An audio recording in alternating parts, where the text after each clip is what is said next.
നമസ്കാരം, സുബർ സാറാണ്. നമ്മുടെ +2 മോഡൽ എക്സാം എല്ലാവരും നന്നായിട്ട് ആഘോഷിച്ചു. മീൻസ് കുറച്ചേറെ ഈസി ആയിരുന്നു. നിങ്ങൾ പ്രതീക്ഷിച്ചതിലും വളരെ ഈസി ആയതിന്റെ പേരിൽ തന്നെ എല്ലാവർക്കും ഒരു ആശ്വാസം ഉണ്ടായിരുന്നു, അല്ലേ? ഒരു സമാധാനം, പേരൻസിനാണെങ്കിലും കുട്ടികൾക്കാണെങ്കിലും.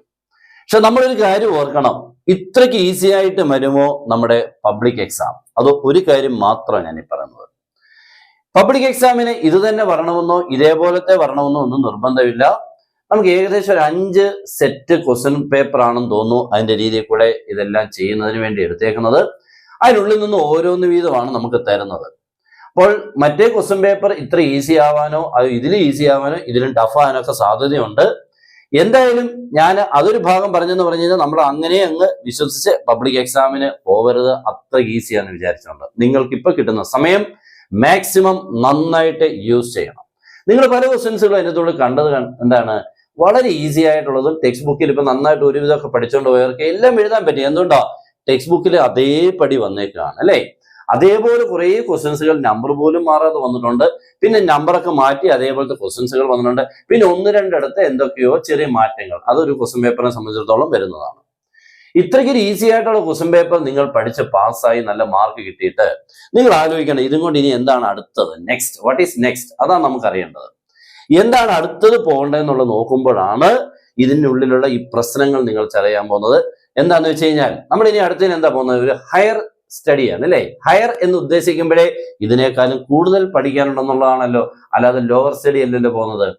അപ്പൊ അന്നേരമാണ് നമ്മൾ ഈ പഠിച്ചതിന്റെ ആ കണ്ടന്റ് അല്ലെങ്കിൽ കൺസെപ്റ്റ് ഒക്കെ മനസ്സിലാക്കി ഇത്രത്തോളം പഠിച്ചിട്ടുള്ളെങ്കിൽ നിങ്ങൾ ഏത് കോഴ്സിന് പോയാലും അവിടെ ബുദ്ധിമുട്ടും. ആ ബുദ്ധിമുട്ടെന്ന് പറഞ്ഞാൽ നമ്മുടെ ഏറ്റവും ലാസ്റ്റിൽ ഉണ്ടാവുന്ന, ജീവിതത്തിൽ ഉണ്ടാവുന്ന ഒരു ബുദ്ധിമുട്ടെന്ന് പറഞ്ഞാൽ നമുക്ക് കിട്ടുന്ന ജോലിയെ ബേസ് ചെയ്യുന്ന ഒരു ബുദ്ധിമുട്ടാണ്. അപ്പൊ ഇതാണ് നമ്മളിപ്പോ CBSE ആയിട്ട് ഞാനിപ്പോ CBSE കുറിച്ച് പറയുമ്പോൾ നിങ്ങളായിരിക്കും ഞാൻ CBSE കാരനാണ്. അല്ല, CBSEയുടെ ക്വസ്റ്റ്യൻ പേപ്പറും നിങ്ങളുടെ ക്വസ്റ്റ്യൻ പേപ്പറും തമ്മിൽ ഒന്ന് നോക്കിക്കേ. ഒരേ ടെക്സ്റ്റ് ബുക്ക് പഠിച്ചിട്ട് ക്വസ്റ്റ്യൻ അവർ ഇട്ട് കൊടുക്കുന്നു, അവിടെ ഒരു കൺസിഡറേഷൻ ഇല്ല. കുട്ടികൾ എഴുതിയിരിക്കണം, പഠിക്കണം. പഠിച്ചില്ലെങ്കിൽ അതിൻ്റെതായിട്ടുള്ള ബുദ്ധിമുട്ട് അവരറിയണം എന്ന് ആ രീതി കൂടെ പോകുന്നതുകൊണ്ട് ഇപ്പോഴും അവിടുത്തെ കുട്ടികൾ നന്നായിട്ട് മികവ് പുലർത്തുന്നുണ്ട്.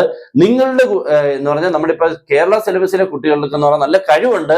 പക്ഷെ അതിനനുസരിക്കുന്ന രീതിയിൽ കൂടെ കുട്ടികളെ എത്തിക്കാനുള്ള രീതിയിൽ കൂടെ എത്തുന്നില്ല ക്വസ്റ്റ്യൻ പേപ്പറുകൾ അല്ലെങ്കിൽ ക്വസ്റ്റ്യൻസുകൾ. പക്ഷെ നിങ്ങൾ ആ ക്വസ്റ്റ്യൻ പേപ്പറുകൾ 1-2 വർഷം കൊണ്ട് ഇങ്ങനെയൊക്കെ ഒന്ന് ഇത്തിരി ടഫാക്കി, മീൻസ് വേറെ ഒന്ന് ടഫാക്കാൻ നിങ്ങളായിരിക്കും ബുദ്ധിമുട്ടിക്കാനല്ല, നിങ്ങളുടെ ലെവൽ ഒന്ന് ഹയർ ആക്കാൻ വേണ്ടി ചെയ്താൽ ഒരു 1-2 വർഷത്തിനുള്ളിൽ നിങ്ങളും നന്നായിട്ട് പഠിക്കും. അവരെക്കാളും വേണമെങ്കിൽ എനിക്ക് തോന്നുന്നു പഠിക്കാനുള്ള കഴിവുണ്ട്. പക്ഷെ നമുക്ക് കിട്ടുന്ന മെറ്റീരിയൽ അല്ലെങ്കിൽ അതിന്റെ ക്വസ്റ്റ്യൻസുകൾ വളരെ ലോ ആയതുകൊണ്ട് മാത്രം നമ്മൾ ലോ ആയി പോകുന്നതാണ്.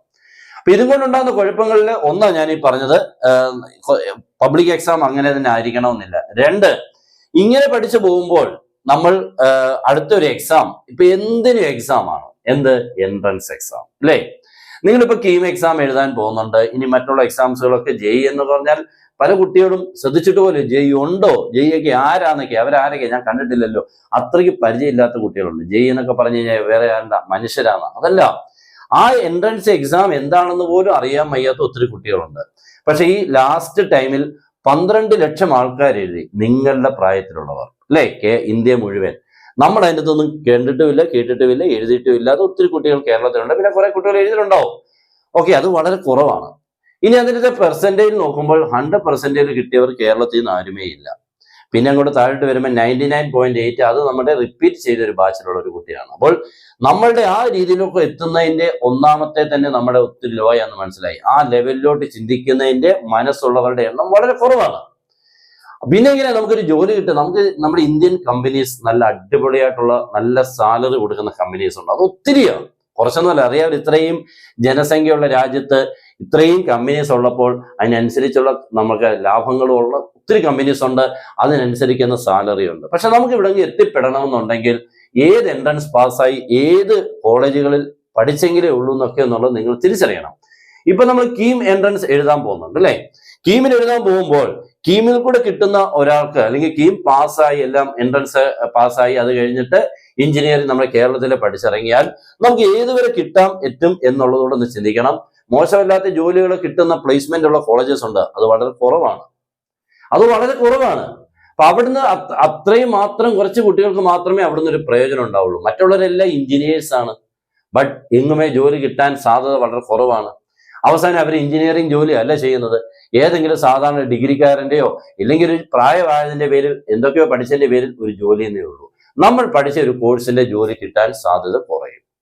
അവിടെയാണ് പിന്നെ എല്ലാവരും ഇവിടെ നിന്ന് വിട്ട് വെളിയിൽ പോവുക. വെളിയിൽ പോകുന്ന പറഞ്ഞാൽ ഇന്ത്യക്കും വെളിയിൽ, ഇന്ത്യക്കുള്ള ഉള്ളിലുള്ള മറ്റുള്ള സ്ഥലങ്ങളിൽ ജോലി ചെയ്യാനുള്ള അവസരമാണ് അവരിപ്പോ CUET എന്ന് പറയുന്ന കോമൺ യൂണിവേഴ്സിറ്റി എൻട്രൻസ് ടെസ്റ്റും നെക്സ്റ്റ് JEE എന്ന് പറയുന്ന എൻട്രൻസ്, NDA, ഇതൊന്നും നമുക്ക് ബാധകമല്ല.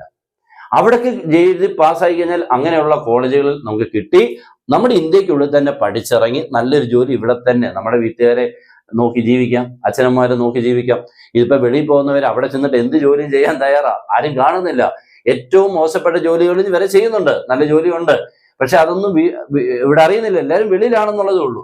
അവസാനം വീട്ടുകാരെ നോക്കാൻ ആളില്ലാത്തൊരവസ്ഥയും വരുന്നുണ്ട്. അപ്പൊ ഇതിൽ നിന്നൊക്കെ കേരളത്തിൽ നിന്ന് ഒരു മുക്തി നേടണമെന്നുണ്ടെങ്കിൽ, ഒന്ന് മാറണമെന്നുണ്ടെങ്കിൽ നിങ്ങൾ ഒന്ന് വിചാരിക്കണം. ഇത്രയ്ക്ക് ഈസി ആയിട്ടുള്ള ക്വസ്റ്റ്യൻസുകൾ പഠിച്ചു കഴിഞ്ഞാൽ നിങ്ങളുടെ കേരളത്തിലെ എൻട്രൻസ് ആയ കീമിന് പോലും ഇത്രയും ലോ ലെവലിലുള്ള ക്വസ്റ്റ്യൻസുകൾ വരത്തില്ല. ഓക്കെ, ഇത്രയും ചെറിയ ക്വസ്റ്റ്യൻസുകളല്ല ഇവിടെ വരുന്നത്. നിങ്ങളൊന്ന് കുറച്ച് ക്വസ്റ്റ്യൻസുകൾ നോക്കിക്കേ, അവിടെ നിങ്ങൾക്ക് അറിയാൻ പറ്റും ക്വസ്റ്റ്യൻസുകളുടെ ലെവലുകൾ ഏതാണ്. ഒരു എൻട്രൻസിന്റെ അത്യാവശ്യങ്ങളും ചോദിക്കണ്ടേ മാറ്റം. അപ്പൊ അതിന് വരുമ്പോൾ ആ മാറ്റങ്ങളെ ഒന്നും നിങ്ങൾക്ക് തരണം ചെയ്യാൻ പറ്റാത്ത അവസ്ഥയാണ്. അതുകൊണ്ട് ഈ എക്സാമിന്റെ ഈസിനെസ്സിനെ വിചാരിച്ചുകൊണ്ട് നിങ്ങൾ ഉഴപ്പുകയോ ഇല്ലെങ്കിൽ പഠിത്തം ഇത്രയും കൊണ്ട് നിർത്തുകയോ ചെയ്താൽ ഇനി ഒന്നും പഠിക്കേണ്ട ആവശ്യമില്ല, ഇങ്ങനെയൊക്കെയാണല്ലോ എന്ന് വിചാരിച്ചാൽ വലിയ മണ്ടത്തരമായിരിക്കും. ഒരിക്കലും അങ്ങനെ ചെയ്യരുത്. ഓക്കെ, നിങ്ങൾ നന്നായിട്ട് പഠിക്കാൻ പറ്റുന്ന മാക്സിമം പഠിക്കുക. നിങ്ങൾക്ക് പറ്റാവുന്ന ക്വസ്റ്റ്യൻസുകളുടെ ഹയർ ലെവലുള്ളത് ചെയ്യുക. അത് മാത്സ് ആണെങ്കിലും ഫിസിക്സ് ആണെങ്കിലും കെമിസ്ട്രി ആണെങ്കിലും. മാത്സ് ആണ് ഇതിനകത്ത് ഏറ്റവും അറിയാമല്ലോ, ഏറ്റവും ഇമ്പോർട്ടന്റ് മനുഷ്യൻ മാത്സ് ആണ്. അവരെ പഠിച്ചെടുക്കുക എന്നുള്ളതാണ് ഏറ്റവും ഫസ്റ്റ് പ്രിഫറൻസ്. അതിന്റെ കൂടെ തന്നെ മറ്റവരെയും നമ്മൾ കൊണ്ടുപോകുക, അത്രയേ ഉള്ളൂ. ഓക്കെ, അപ്പൊ ഞാൻ പറഞ്ഞത് നിങ്ങൾ നന്നായിട്ട് പഠിച്ചോണം.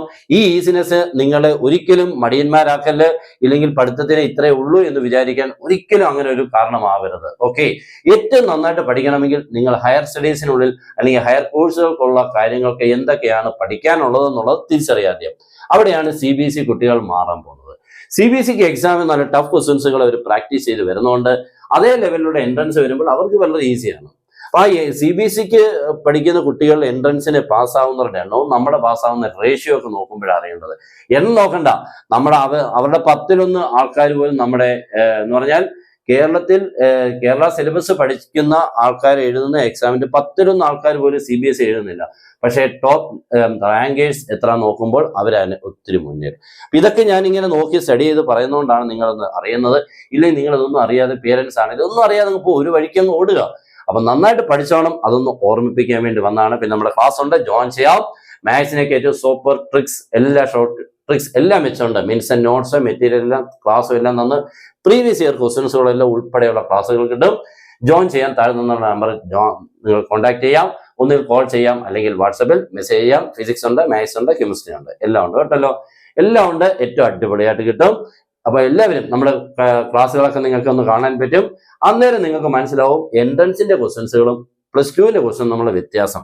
ഒരേ ചാപ്റ്റർ ക്വസ്റ്റ്യൻസുകൾ എന്ത് ഡിഫറെന്റ് ആണെന്നുള്ള തിരിച്ചറിയാൻ പറ്റും. ഓക്കെ, അപ്പൊ ഇതൊന്നും നിങ്ങളെ ഒന്ന് ചൂട് കയറ്റാൻ വേണ്ടി, സീരിയസ് ആക്കാൻ വേണ്ടി വന്ന് പറഞ്ഞതേ ഉള്ളൂ. ഇത് ഇഷ്ടപ്പെട്ട മാക്സിമം ഒന്ന് ഷെയർ ചെയ്യുക. നമ്മുടെ ചാനൽ എല്ലാവരും ഫോളോ ചെയ്യുക. എൻട്രൻസ് സംബന്ധമായിട്ടുള്ള എല്ലാ കാര്യങ്ങളും അപ് ടു ടൈമിൽ നിങ്ങളുടെ മുന്നിൽ എത്തിയിരിക്കും. ഓക്കെ, അപ്പൊ എല്ലാവർക്കും ബെസ്റ്റ് വിഷസ്. എല്ലാവരും ആപ്ലിക്കേഷൻ ടീമിന്റെ കൊടുക്കുക, നന്നായിട്ട് പഠിക്കുക. ഓക്കെ, എല്ലാവർക്കും ഒരിക്കൽ കൂടി ബെസ്റ്റ് വിഷസ് പറഞ്ഞുകൊണ്ട് നിർത്തുന്നു. Good bye.